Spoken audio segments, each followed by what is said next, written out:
दुल्हन दुल्हा बैठे मड़ये के भीतरा, अरे मड़ये के भीतरा।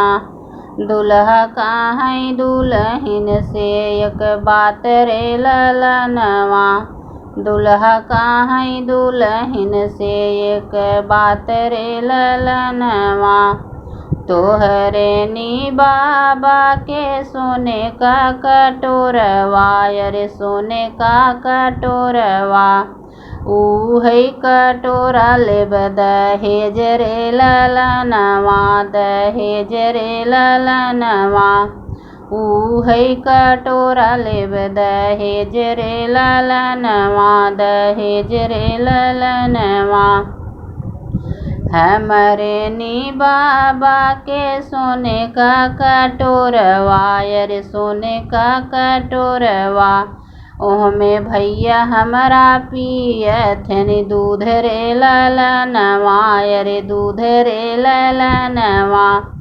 ओहमे भैया हमरा पियथे दूध रे ललनवा, अरे दूध रे ललनवा।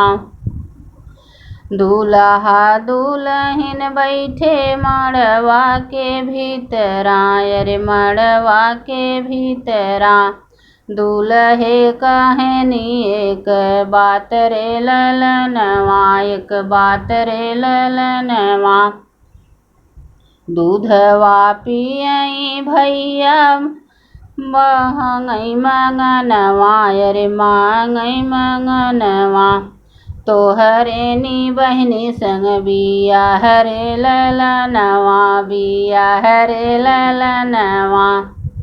इतनी बचन जब सुने हैं दुल्हा, अरे सुननी है दुल्हा। घोड़ा पीठी भये असवार रे ललनवा, अरे घोड़ा पीठी भये असवार रे ललनवा। जे करे नी बहिनी संघा ब्याह हमर चाहे, अरे ब्याह हमर चाहे।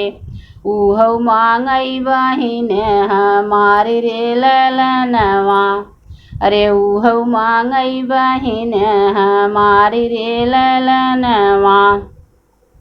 भीतरा से निकले हैं सरवा कवने रमा, सरवा कवने रमा। सुना जी जाया रज हमारी रे ललनवा, अरे सुना जी जाया रज हमारी रे ललनवा। तोह हमरी नी बहिनी से करत बियाहवा, अरे करत बियाहवा। के मांगत बहिन तोहारी रे ललनवा, अरे के हो मांगत बहिन तोहारी रे ललनवा। दुल्हन दुल्हा बैठे मड़उआ, अरे बैठे मड़उआ। दुल्हन से दुल्हा काहै एक बात रे ललनवा, एक बात रे ललनवा।